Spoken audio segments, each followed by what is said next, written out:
Jadi guys, 2 tahun lalu itu ada seseorang yang mengirimkan cerita kepada Kak Hirota Daradivan bahwa keluarganya itu terkena santet pring sedapur. Ada yang tahu santet pring sedapur itu apa? Yang belum tahu kronologinya, berikut adalah rangkumannya.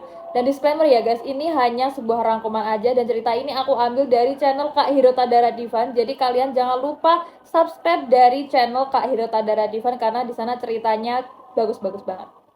Jadi cerita ini tuh dikirimkan dari Kak Sarah. Kak Sarah adalah anak bungsu dari 5 bersaudara dan keempat kakaknya ini cowok semua. Ayahnya bernama Pak Haryanto, ibunya bernama Ibu Ningrum, dan kakak pertamanya bernama Kak Gilang, kedua Prabu, ketiga Angga, keempat Kak Indra. Dan mereka ini termasuk keluarga terpandang karena mereka memiliki usaha soto koya yang sangat laris dan memiliki 4 cabang. Dan rencananya 2 bulan ke depan, Kak Gilang atau kakak pertama dari Kak Sarah ini akan melangsungkan pernikahan dengan pasangannya yang bernama Kak Ida. Tetapi tiba-tiba Kak Gilang ini jatuh sakit. Tetapi jatuh sakitnya itu sakit biasa ya guys. Jadi kayak panas aja pagi-paginya dan mereka sekeluarga tidak merasakan hal-hal yang aneh. Jadinya mereka meninggalkan Kak Gilang di rumah dan mereka lanjut untuk bekerja. Dan setelah Kak Ida ini mendengar kabar bahwa Kak Gilang ini sakit, Kak Ida ini berencana untuk menjenguk Kak Gilang di rumah. Dan ternyata saat Kak Ida ini datang ke rumah, Kak Gilang itu tidak bersuara ya kalau misal dia berada di rumah. Jadi Kak Ida ini mengira bahwa Kak Gilang itu tidak berada di rumah. Dengan hal tersebut, Ibu Ningrum itu berencana pulang untuk mengecek keadaan dari Kak Gilang. Dan ternyata Kak Gilang di rumah itu sudah dalam keadaan meninggal dunia dengan mata yang membelalak dan juga mulut yang menganga.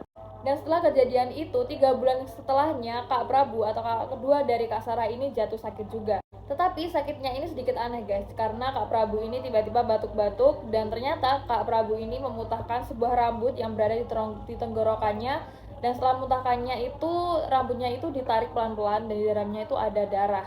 Dan setelah semua rambut itu keluar, Kak Prabu ini tiba-tiba pingsan. Dan setelah pingsan, beliau ini dibawa ke rumah sakit oleh orang tuanya dan ternyata di rumah sakit beliau tidak tertolong. Karena kejadian tersebut, ayah atau Pak Haryanto ini sedikit terpukul karena beliau kehilangan 2 anaknya dengan waktu yang berdekatan. Dan tanpa diketahui secara tiba-tiba, ternyata Pak Haryanto ini mengakhiri hidupnya dengan meminum racun tikus dalam kamarnya dan setelah ditemukan beliau sudah tidak bernyawa dengan keadaan mulut mengeluarkan busa. Dan setelah kejadian Pak Haryanto ini meninggal, 10 tahun setelahnya itu tidak terjadi kejadian apa-apa. Dan dengan waktu yang berlalu selama 10 tahun ini, Kak Angga atau kakak ketiga dari Kak Sarah ini melakukan pernikahan dengan tunangannya dan memiliki 2 anak cowok yang sangat lucu-lucu. Dan tiba-tiba Kak Angga ini dikabarkan sakit oleh istrinya dan dibawa ke rumah sakit. Tapi setelah dibawa ke rumah sakit, tiba-tiba Kak Angga ini meninggal dunia. Setelah kejadian tersebut, ibu atau Ibu Ningrum ini menjadi aneh guys. Dia jadi kayak kepikiran, banyak pikiran dan stres. Dan ternyata Ibu Ningrum ini mengetahui sesuatu guys. Jadi dia memberitahu sesuatu itu kepada Kak Indra atau kakak keempat dari Kak Sarah ini sesuatu hal tersebut. Dan setelah memberitahukan hal tersebut, Ibu Ningrum ini memilih untuk mengakhiri hidupnya dengan meminum racun tikus juga. Dan setelah ditemukan, dia ditemukan tidak bernyawa di dalam kamarnya dengan mulut yang mengeluarkan busa. Setelah kejadian tersebut, Kak Indra atau kakak keempat dari Kak Sarah ini, dia melarikan diri dari rumah dan tidak kasih kabar kepada Kak Sarah. Dan setelah 10 tahun lamanya, tiba-tiba Kak Indra ini pulang dengan keadaan yang sangat buruk. Beliau badannya terlihat kurus, terlihat tidak terurus, dan dia bilang kepada Kak Sarah apa yang terjadi di dalam keluarganya. Dan ternyata keluarganya ini terkena santet. Santet itu bernama pring sedapur, dan santet ini tidak akan berhenti sebelum semua keturunan dari orang yang disantet ini meninggal dunia. Dan selama 10 tahun tersebut, Kak Indra ini mencoba mencari solusi tapi hasilnya nihil. Dan ternyata kenapa ayah dan juga ibu mereka ini mengakhiri hidupnya, ternyata ayah ini mencoba berkonsultasi kepada orang pintar dan ternyata orang pintar itu bilang bahwa ingin menyudahi santet ini beliau harus bersekutu dengan iblis agar keluarganya ini selamat dari santet sekitar 10 tahun. Jadi setiap 10 tahun sekali mereka harus menumbalkan seseorang agar orang berikutnya itu selamat selama 10 tahun. Makanya setelah Bapak Haryanto ini meninggal dunia, 10 tahun setelahnya itu tidak terjadi apa-apa.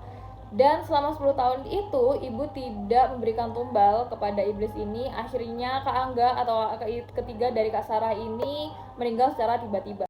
Setelah hal tersebut, ibu ini menjadi stres dan akhirnya dia mengakhiri dirinya untuk ia menjadikan tumbal dirinya agar anaknya 10 tahun ke depan itu merasa aman. Dan setelah Kak Indra kembali, itu ternyata besoknya adalah 10 tahun kepergian ibunya dan harusnya Kak Indra akan menjadi tumbal. Tapi Kak Indra ini tidak siap untuk menjadi tumbal, akhirnya dia kabur entah kemana untuk menyelamatkan diri. Dan ternyata setelah Kak Indra ini kabur, tiba-tiba Sarah itu mendapatkan telepon dari pihak kepolisian bahwa kakaknya ini ditemukan meninggal dunia di jalan dengan kondisi yang sangat mengenaskan, yaitu matanya membelalak dan juga mulutnya itu menganga seperti kakaknya sebelumnya. Jadi Sarah ini tahu bahwa Kak Indra ini meninggal karena menjadi tumbal dari iblis tersebut. Dan Sarah pun juga tahu bahwa setelahnya ini adalah dirinya yang akan menjadi korban. Dengan hal tersebut, Sarah ini mencoba mendalami ilmu keagamaannya dan dia mencoba mondok selama 3 bulan, dan ternyata selama 3 bulan itu dia tidak mengalami kejadian hal-hal yang menakutkan seperti itu atau santet lah ya. Dan ternyata diketahui bahwa Sarah ini bukan anak kandung dari Bapak Haryanto. Dan ternyata yang menjadi korban selanjutnya adalah anak dari Kak Angga karena termasuk keturunan dari Bapak Haryanto. Karena santet ini tidak bisa dihentikan, akhirnya istri dari Kak Angga ini mengorbankan dirinya sendiri agar anaknya yang satunya lagi itu selamat selama 10 tahun ke depan. Dan saat ini Sarah juga belum tahu apakah 10 tahun ke depan ini keponakannya itu akan selamat atau juga akan menjadi korban dari santet ini. Pasti kalian bertanya-tanya kenapa mereka bisa mendapatkan santet prinsip dapur ini. Ternyata dulunya Bapak Haryanto ini pernah mengalami dosa yang sangat besar. Jadi beliau ini pernah memperkosa seorang wanita dan beliau tidak tanggung jawab, beliau langsung kabur aja, tapi belum diketahui apakah santet ini berasal dari wanita tersebut atau tidak.